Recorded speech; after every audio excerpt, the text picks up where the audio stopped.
Hello friends, today we're gonna make cinnamon rolls, and not just any cinnamon rolls, they're the copycat version of Cinnabon cinnamon rolls, and I found them on this blog called The Girl Who Ate Everything. It looks amazing. It was sent to me as a request recipe. If you have a request for recipes, hit me up and I will try my best to make them. So we're gonna make those today. We're gonna start out with 1 cup of warm water, and we're gonna pour that in our mixer. And then we're gonna do 1 packet of active dry yeast. So we're gonna let that rise and do its bloomage thing. I'm gonna add in a 1/2 cup of white sugar. I also have a 1/3 cup of melted butter, and I have 2 eggs at room temperature that I'm also gonna add in here.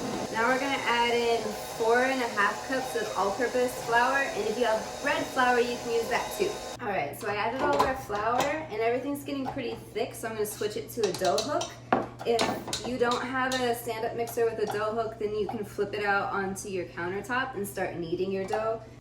All right, so now that we have a nice ball, I'm going to transfer it into a bowl to rise, and I've lightly oiled this. All right, our dough hath risen. Look at that, doubled. And I'm gonna make our cinnamon filling. So what makes Cinna-Buns so delicious is that they have a lot of cinnamon in there, like more cinnamon than most cinnamon roll recipes. So for our filling, we're gonna do 1 cup of packed brown sugar. All right, now it's time for our cinnamon. Here's 1, 2, and 1/2. We're going to stir this. I'm just gonna use a fork to stir it and just like thoroughly combine everything. Flop it out. So we're gonna roll this out into a rectangle that's roughly 16 by 21 inches. And you want it to be about 1/4 inch thick, so don't roll it too thin. So I have 1/3 cup of butter, and we're just gonna spread it around.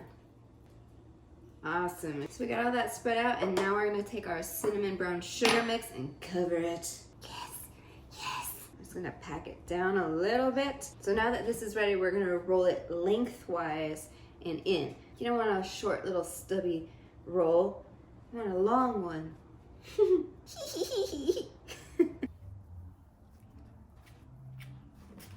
All right. Okay, so I just put some parchment paper in a 9 by 13 pan. So we're gonna try to do about 12 of these guys. So we're gonna carefully cut these. And we're gonna pick them up even more carefully, and then we're going to place them in our baking dish. All right, it was a tight squeeze, but we got it. So I'm gonna cover this and let it rest for about an hour. All right, they have risen again. So let's take this off. Don't want that to go in the oven, and we're gonna pop these in there for about 20 minutes or so. All right, so these are fresh out of the oven. So it's the key to these and getting them frosted properly, it's getting them when they're so hot, like right out of the oven. And then you're gonna take your cream cheese frosting and you're gonna cover it, and then you're gonna like let it melt on there. While it's melting and gets all nice and like liquidy, then you're gonna pull the little parts, like the little spirals apart, and then you're gonna let all that melted goodness ooze down in there. I'm gonna put some more on top. Some more. Yeah. See how it melted down in there? That's a legit cinnamon roll. I highly recommend this recipe.